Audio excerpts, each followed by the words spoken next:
Welcome back to Ultimate Combat Radio, brought to you by Aztec Highway, WDFA, with your host, Mike Stidham, on 1280 and 97.5, The Zone.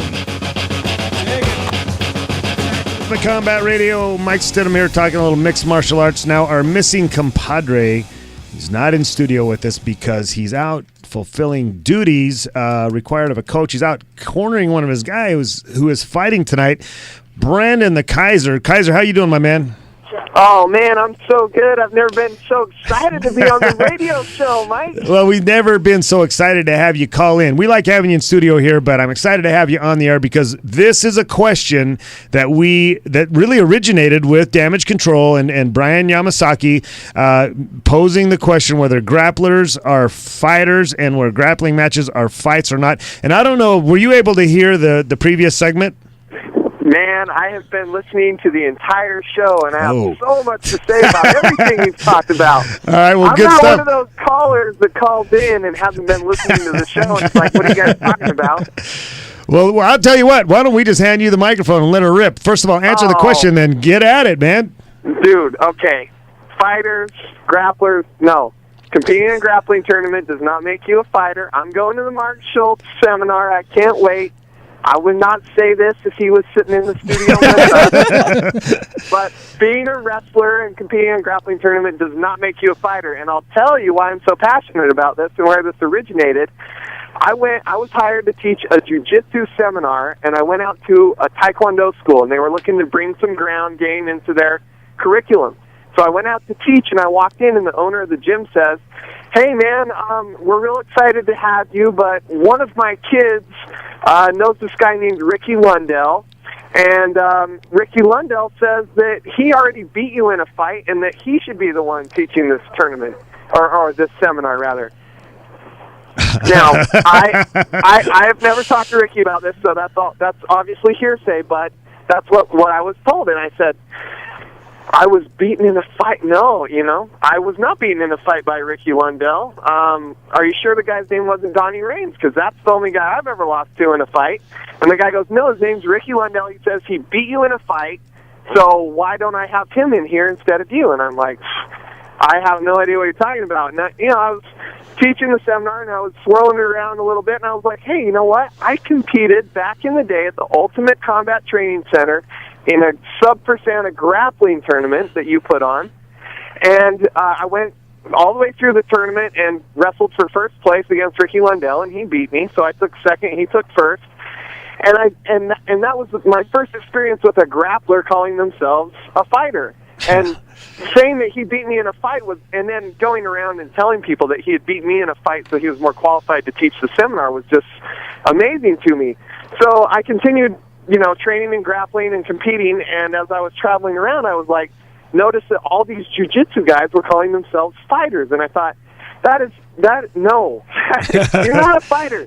You're not a fighter if you're not risking getting your face kneed off or elbowed off or getting knocked out. I'm sorry. I mean, grappling's tough, and it's an awesome sport, and I love it, and I'm passionate about it, but it doesn't make you a fighter.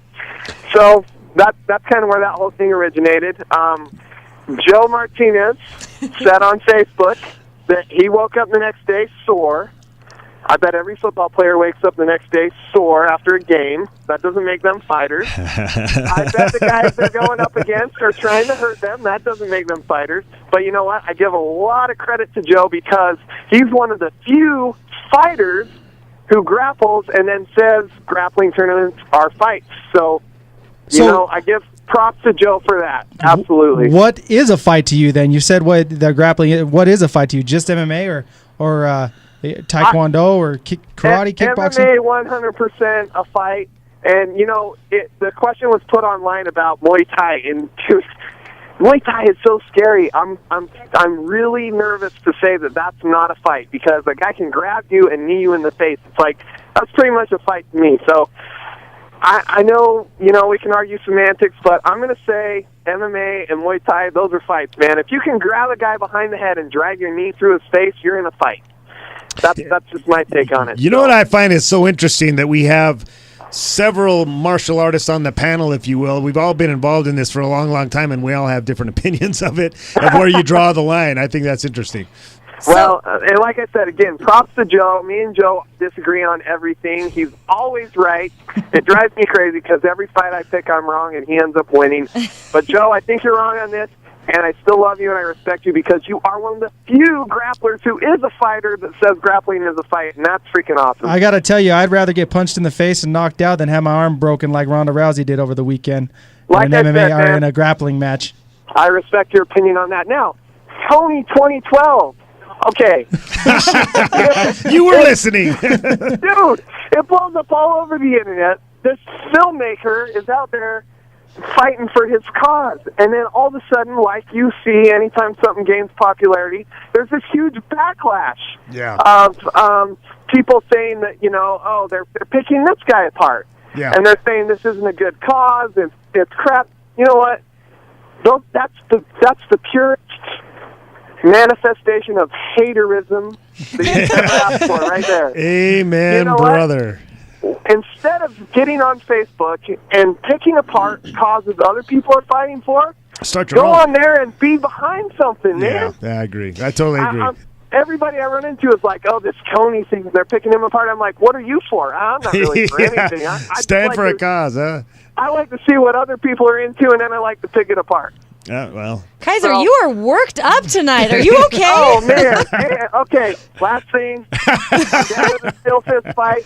I just taped up Mike Robertson, the natural born killer, representing UCTC tonight, and he's ready to go. All right. And Kensei Sato and Troy Dennison, they're ready to go in there and whoop some butt.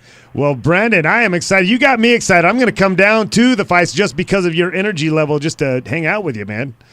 Dude, this energy level has nothing to do with the fights. It's about the Ultimate Combat radio experience, man. Well, Brandon, thanks a million for taking your time out, and I'm going to see you in just a little bit.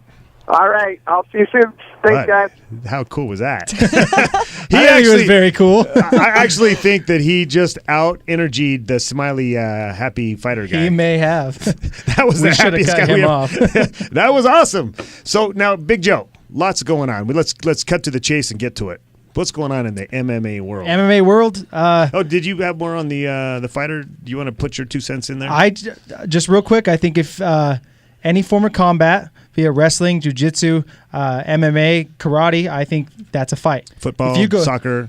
No, I'm saying like a one-on-one kind of. Yeah. Okay. And if you're going in there and some other guy is trying to hurt you, and I know there's arguments, I'm not going in there to hurt this person. Well, yeah, you are. This person's going to try to break my arm and make me give up. I think that's a fight. When two people go in, one person comes out a victor, a winner. I think that's a fight. All right, Bob, what do you have to say about all I that? completely agree. I want to ask you, you said an MMA bout match fight is a fight. What happens if in that match they just do jiu-jitsu? No punches are being thrown, no kicks are being thrown. Is that not a fight anymore? Certainly their option. They had the option not to just do that. So you have those tools that you can draw upon, and if they choose to go in and grapple it out, then they go in and grapple it out. They were in a fight. They just used a certain tools in their toolbox. All right.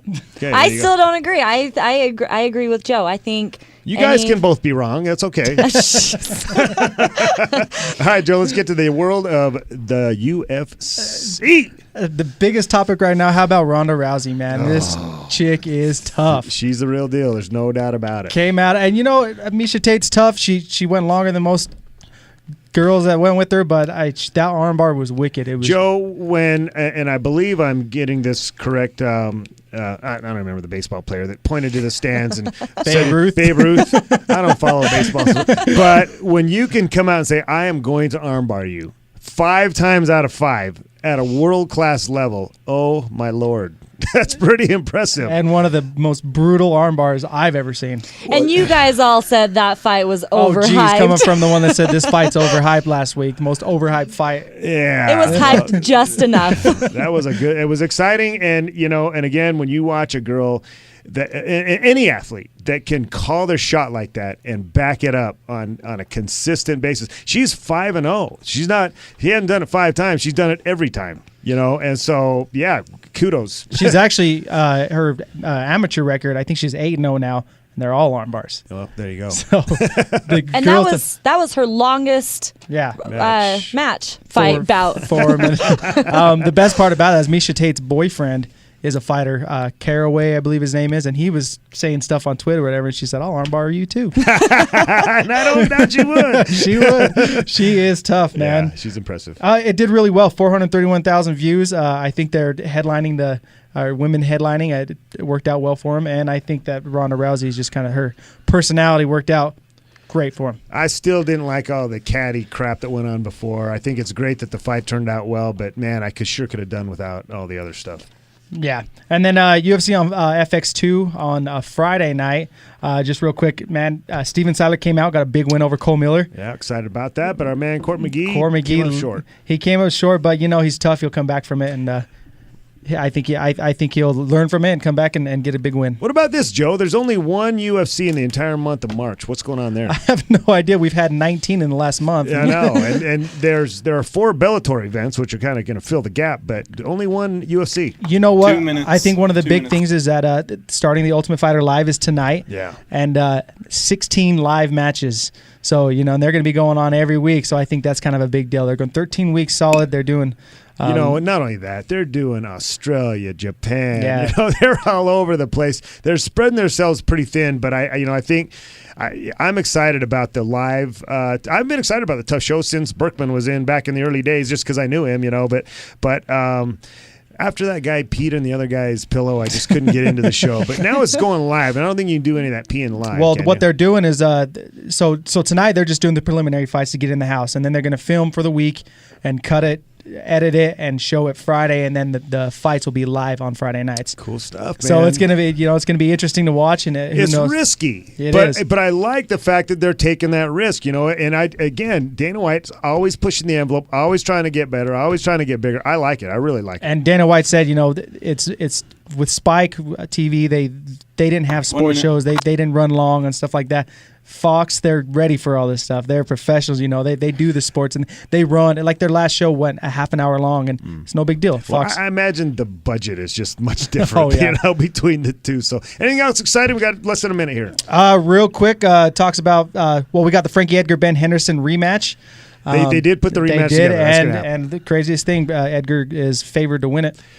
Which he probably should. I don't know. It is kind of a crazy thing. So, interesting stuff. And I think that's going to be an exciting fight. They've got a lot of exciting fights coming up. You said that you're thinking it maybe Fedor coming in. A bunch of stuff, man. We got it. All right. Well, we're going to have to check it into it next week. Thanks for joining us here on Ultimate Combat Radio. We'll see you next week.